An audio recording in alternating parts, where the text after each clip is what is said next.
Shalom, kembali lagi di channel YouTube saya atas nama Sintike Rince Maure. Di video ini saya akan membahas materi tentang dimensi administrasi dalam manajemen dan kepribadian pemimpin gereja. Tetapi sebelum kita masuk ke dalam pembahasan materi, mohon dukungan dengan like, komen, dan subscribe.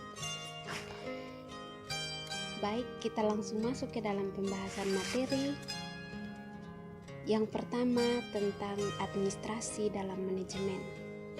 Dalam sebuah gereja harus ada administrasi atau manajemen guna menyalurkan dan memasyarakatkan kekuatan tersebut. Administrasi atau manajemen tetap diperlukan selama dunia masih ada. Pelayanan gereja dapat dibagi dalam 3 bagian, yakni yang pertama apostolat, yaitu pemberitaan Injil atau memberitakan firman Allah yang tentunya berhubungan erat dan bersatu dengan kebaktian atau peribadatan di rumah-rumah dan di lapangan-lapangan. Yang kedua, pastorat, yaitu segala sesuatu yang berhubungan dengan pendidikan, pengajaran, mengembangkan manusia yang sehat tubuh dan wataknya, yang mengenal dan melaksanakan ajaran-ajaran firman dan asas-asas hukum gereja.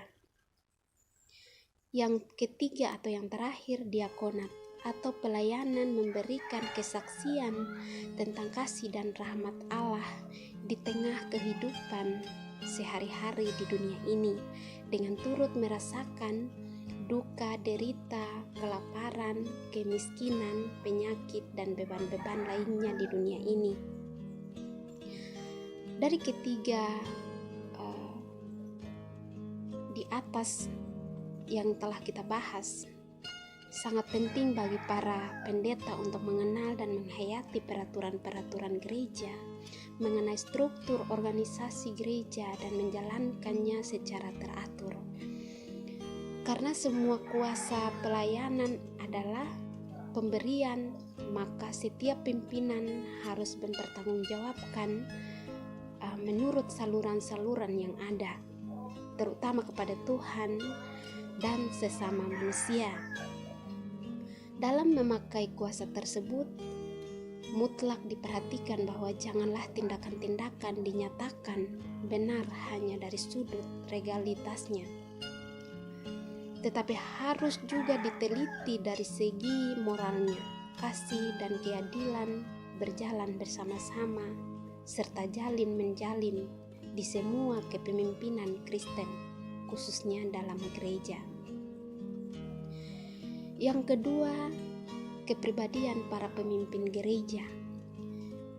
Kepribadian menunjukkan bahwa kualitas keseluruhan dari seseorang mengenai ciri-ciri khas moralnya, baik dalam kehidupan perorangan maupun sebagai anggota masyarakat.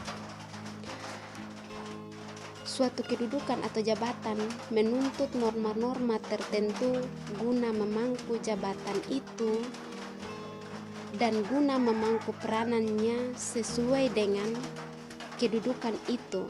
Demikian juga para pendeta, para penghantar jemaat atau pemimpin jemaat, dan para penatua.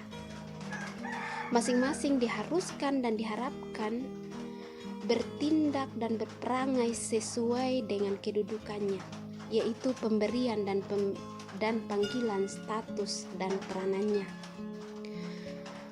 Peranan seorang pemimpin bukan hanya ditentukan oleh syarat-syarat jabatan itu, melainkan erat juga bertalian dengan pengharapan-pengharapan masyarakat yang ia pimpin.